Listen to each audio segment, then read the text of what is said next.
Ya, sebelum kita mulai pelajaran pada pagi hari ini, alangkah baiknya kita berdoa dulu ya. Berdoa mulai. Selesai. Ya, Ibu buka. Assalamualaikum warahmatullahi wabarakatuh. Ya, gimana kabarnya semua? Sehat ya? Ya, semoga kita diberi kesehatan dan kelancaran oleh Allah Subhanahu wa Ta'ala, dan dilindungi dimanapun kita berada. Ya, langsung aja ya. Sekarang kita masuk ke materi judul pencemaran lingkungan. Sebentar. Ya, Ibu punya gambar nih. Coba diperhatikan bagaimana menurut pendapat kalian tentang gambar di bawah ini. Nah, itu ada gambar dua gambar. Yang pertama ada sungai yang tercemar oleh sampah dan sungai yang dicemari oleh limbah. Tuh, gimana menurut pendapat kalian tentang dua gambar ini? Nah, nanti di akhir penjelasan Ibu, di penjelasan ini semua, di akhir nanti tulis di kertas untuk pendapat dua gambar ini ya. Selanjutnya yaitu pencemaran lingkungan atau polusi. Pencemaran lingkungan adalah masuknya atau dimasukkannya makhluk hidup, zat energi dan atau komponen lain ke dalam lingkungan, atau berubahnya tatanan lingkungan oleh kegiatan manusia atau oleh proses alam sehingga kualitas lingkungan turun sampai ke tingkat tertentu yang menyebabkan lingkungan menjadi kurang atau tidak dapat berfungsi lagi sesuai dengan peruntukannya. Nah, ini sesuai dengan Undang-Undang Pokok Pengelolaan Lingkungan Nomor 4 Tahun 1982. Nah, di sini ada 3 gambar, yaitu pencemaran air dan pencemaran udara dan pencemaran tanah. Nah, pencemaran air ini dan pencemaran air, pencemaran udara dan pencemaran tanah ini nanti akan kita bahas di slide berikutnya. Nah, itu ya pencemaran air yang disebabkan oleh limbah, biasanya kan sampah juga kan. Nah, pencemaran udara ini pabrik, cerobong asap. Pencemaran tanah nih biasanya seseorang yang menggunakan pupuk kimia, itu juga termasuk pencemaran tanah. Nah, ini masuk ke pencemaran air. Pencemaran air adalah polusi air. Zat penyebab pencemaran disebut polutan. Polutan air ini berupa sampah, cairan limbah, bibit penyakit, dan logam berbahaya. Biasanya juga ini pencemaran air disebabkan oleh sampah berupa plastik, kertas, dan lain-lain. Cairan limbah berupa deterjen, minyak, terus bibit penyakit berupa bakteri Shigella dysentery, logam berbahaya berupa merkuri, air raksa, kemudian kadmium, krom, dan lain-lain.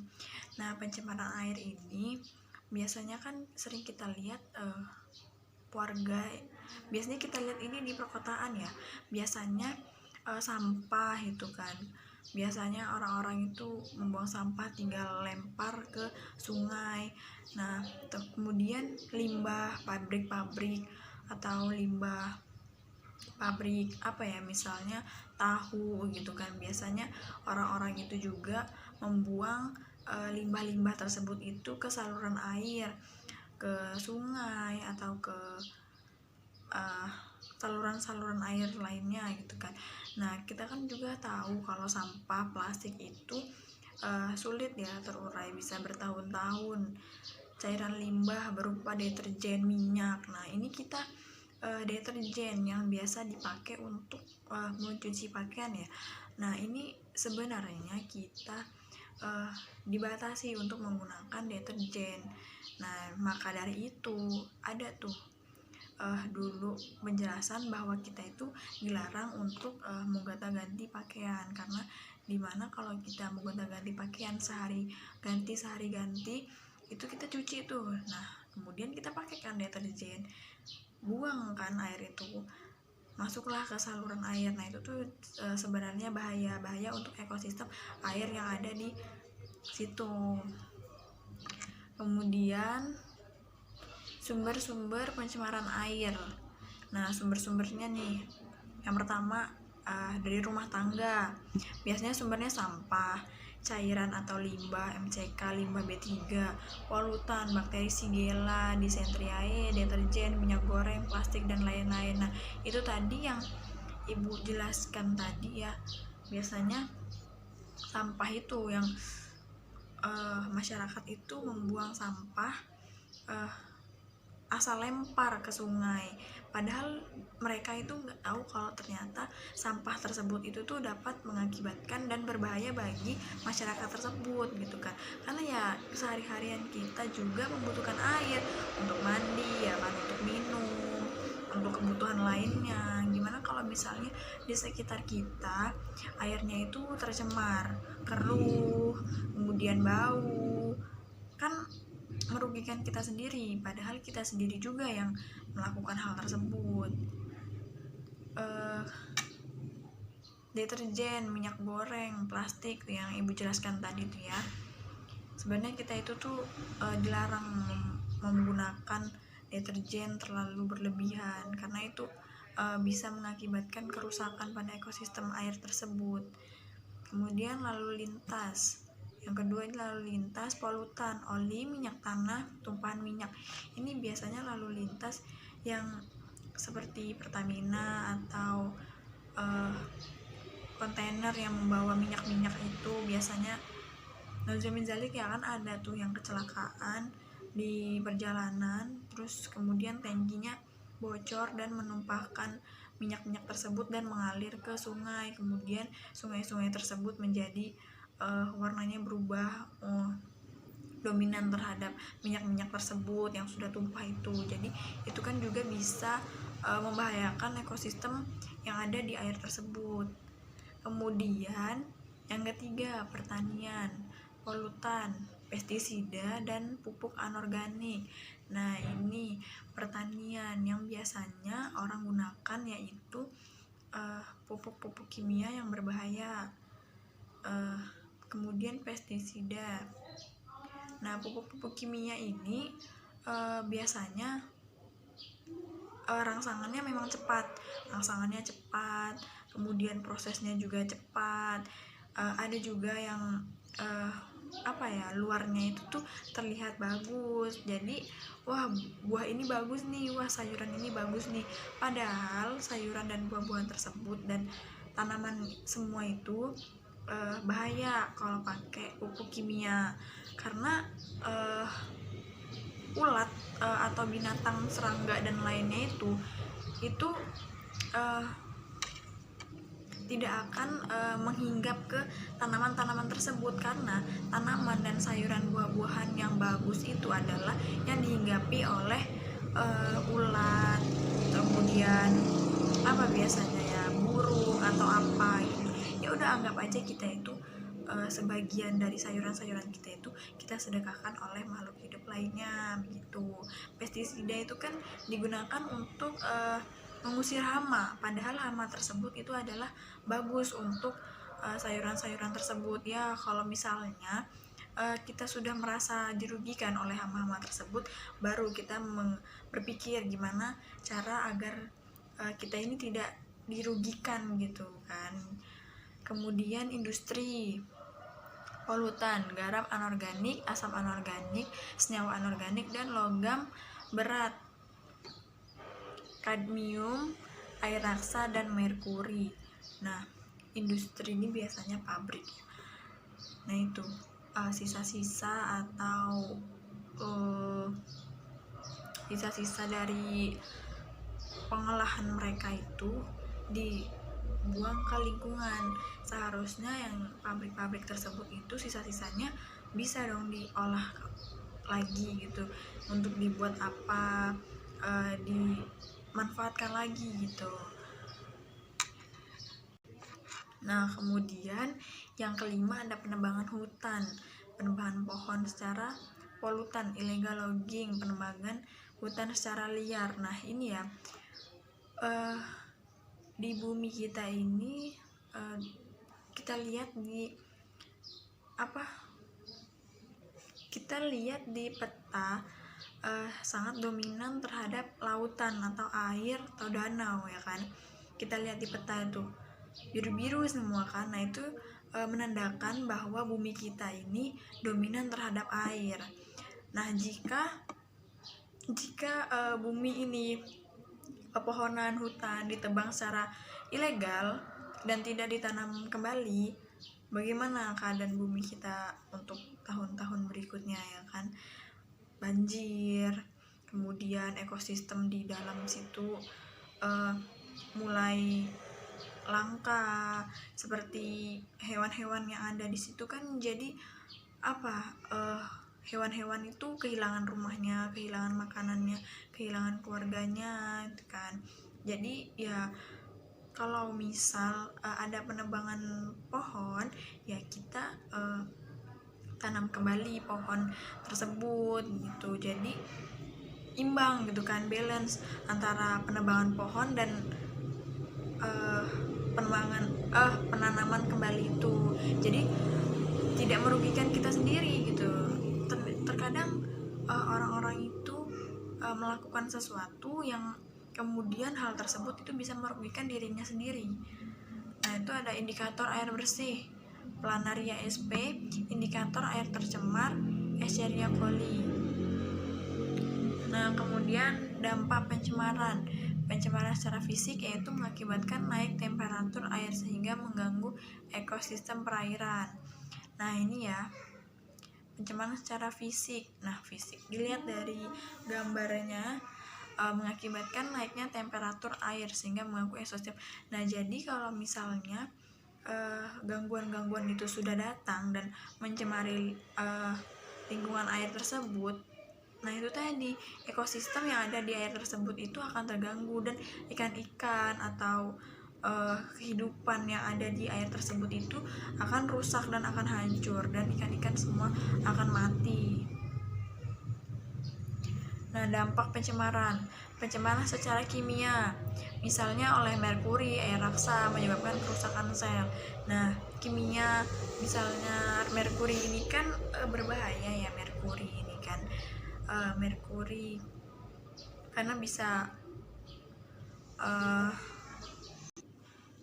menyebabkan kerusakan sel ini kan nanti sungai-sungai yang sudah dicemari oleh merkuri, air raksa ini kan mereka kalah gitu loh dengan merkuri air raksa tersebut, maka air sungai, ekosistem di air sungai ini akan rusak gitu. Nah kemudian pencemaran secara biologi, misalnya oleh bakteri patogen menyebabkan penyakit pencemaran dan penyakit kulit. Nah nih misal ini biasa terjadi di kota banyak sekali ya. Nah ini pencemaran penyakit pencernaan. Nah misal orang-orang tersebut itu kan di sekeliling kita terdapat sungai. Nah sungai tersebut itu kan biasa kita juga pakai kan untuk air gitu kan. Air sangat dibutuhkan oleh kita semua. Nah bisa kalau air ini kita gunakan untuk minum, masak, kemudian apalagi untuk dikonsumsi, yang ada diare kita antarakan, karena ya gimana sudah dicemari oleh penyakit-penyakit yang udah ada di sungai tersebut gitu. Dan penyakit kulit, nah ini kan sudah tercampur merkuri, kemudian air limbah, sampah, kan semua itu kuman ya kan. Jadi bisa mengakibatkan penyakit untuk diri kita sendiri, tapi masyarakat masih saja membuang sampah dan limbah di sungai. Nah dampak pencemaran eutrofikasi yaitu peningkatan populasi atau jumlah alga sehingga menyebabkan turunnya kandungan oksigen dalam air. Nah ini upaya penanggulangan pencemaran air. Upaya masyarakat membuat septic tank, 2 penghematan air bersih, 3 biopori dan sumur serapan air. Kemudian upaya pemerintah, AMDAL, analisis mengenai dampak lingkungan. Nah kita semua tahu ya septic tank itu digunakan untuk apa. Nah, jadi kotoran-kotoran manusia itu dibuat dalam satu tempat gitu ya, satu tempat. Nah, dimana itu isinya kotoran manusia semua. Nah, jika kalau tidak dibuat seperti itu, nanti kotoran-kotoran itu ya mengalir ke aliran sungai gitu, aliran-aliran air gitu kan. Nah, kemudian penghematan air bersih. Nah, karena yang ya kita tahu ya, yang berlebihan itu tidak baik, maka penghematan air bersih ini juga sangat bagus ya untuk kita semua, karena air bersih ini juga sudah jarang gitu, dimana-mana sungai kotor, aliran air kotor, semuanya kotor, karena dimana kita sudah memasuki zaman bukan lagi sungai-sungai itu bersih gitu kan. Jadi sudah kita ketahui bahwa sungai-sungai itu pada kotor. Nah, kita punya air bersih ya dihemat gitu kan, untuk minum, untuk mandi ya, untuk kebutuhan sehari-hari. Nah, biopori ini juga bagus untuk menyerap air, dan untuk tanaman juga bagus. Kemudian sumur serapan air. Nah, ini digunakan biasanya untuk banjir. Jadi menghalangi terjadinya banjir. Upaya pemerintah AMDAL, analisis mengenai dampak lingkungan. Kemudian pencemaran tanah, polutan, minyak, pestisida, dan pupuk anorganik, sampah. Sumbernya pembukaan lahan pertanian, penambangan minyak rumah tangga. Nah, ini polutan, minyak, pestisida, pupuk anorganik, sampah ya. Yang sudah Ibu jelaskan tadi, minyak ini kan sulit ya untuk menyatu dengan air gitu kan. Nah, di tanah juga itu sangat bahaya untuk kesehatan, untuk kebagusan tanah tersebut, karena tanah ini kan digunakan untuk menanam sayuran, untuk kebutuhan kita juga. Nah, kemudian pestisida ini kan digunakan untuk mengusir hama pada tanaman. Nah, ini juga bahaya untuk tanah, karena seseorang yang sudah menggunakan pestisida di tanaman tersebut itu beberapa bulan kemudian itu harus dinetralkan lagi untuk penyuburan tanah tersebut, karena pestisida itu tuh berpengaruh sekali untuk tanah ini. Karena kalau misalkan tanah ini sudah tercemar ya, tanaman itu tidak akan tumbuh dan berkembang sesuai tupoksinya gitu. Jadi sayuran dan tanaman tersebut itu tidak akan subur. Kemudian pupuk anorganik. Nah, ini pupuk kimia ya, yang biasanya petani itu gunakan. Nah, ini kimia saja sudah bahaya kan, apalagi untuk tanaman. Nah, tanaman ini akan kita konsumsi gitu kan. Coba kita itu tanamkan pada diri kita, kalau kita menanam sayuran itu sebaiknya pupuk atau apapun yang kita gunakan itu bisa kita konsumsi juga sebelum orang-orang itu menggunakan. Kalau misalkan saja kita tidak mau memakan atau mengkonsumsi sayuran buah-buahan tersebut, apalagi orang lain gitu kan, sedangkan kita sendiri yang menanam gitu. Jadi usahakan ya kita dari kita dulu gitu, apakah ini tuh baik atau tidak gitu. Kemudian sampah. Nah, sampah ini kan lama terurai ya kan, bisa sampai 100 tahun kalau sampah plastik ini kan. Makanya kita ada memanfaatkan sampah dengan sebaik mungkin gitu, karena kalau sampah ini sudah dibiarkan di tanah tersebut gitu ya, jadi tanah itu tuh sudah tidak subur lagi gitu, udah tercampur dengan plastik yang tahun-tahun lalu gitu. Kemudian pencemaran tanah. Dampaknya terjadinya kerusakan tanah, tanaman tidak tumbuh dengan normal, tanah menjadi tidak produktif, erosi tanah, banjir, dan kekeringan. Nah, dampak sudah kita ketahui ya, terjadinya kerusakan tanah, tanaman tidak tumbuh dengan normal. Nah, itu tadi tanah menjadi tidak produktif gitu kan. Jadi untuk menanam apapun saja sudah tidak berpengaruh lagi untuk tanaman tersebut gitu, karena tanahnya sudah tidak produktif lagi karena sudah tercemari oleh minyak itu tadi, terus pupuk anorganik, pestisida, dan sampah.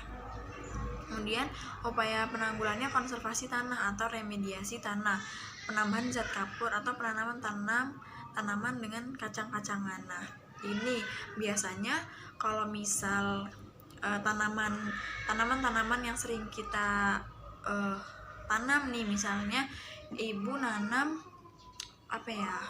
tomat gitu atau cabai gitu kan.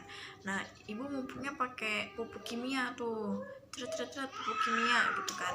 Nah itu kan nanti kelamaan tanah tersebut itu sudah tidak produktif kan. Nah, untuk menjadikan tanah itu tersebut menjadi produktif, maka tanaman kacang-kacangan itu kita cincang-cincang.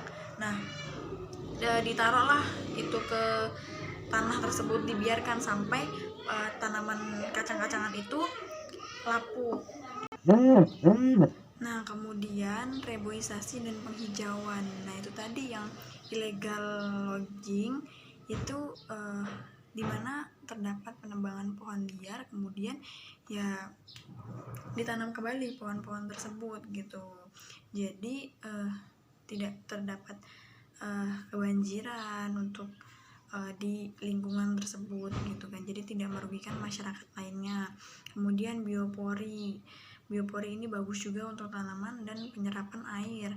Kemudian sumur serapan air, nah ini digunakan untuk tidak terjadinya kebanjiran. Nah, segini aja materi dari ibu. Jika ada yang ditanyakan silakan, jika tidak maka ibu tutup. Atau misal ada yang ingin ditanyakan, bisa tanya di WA. Ya, ibu akhiri. Assalamualaikum warahmatullahi wabarakatuh.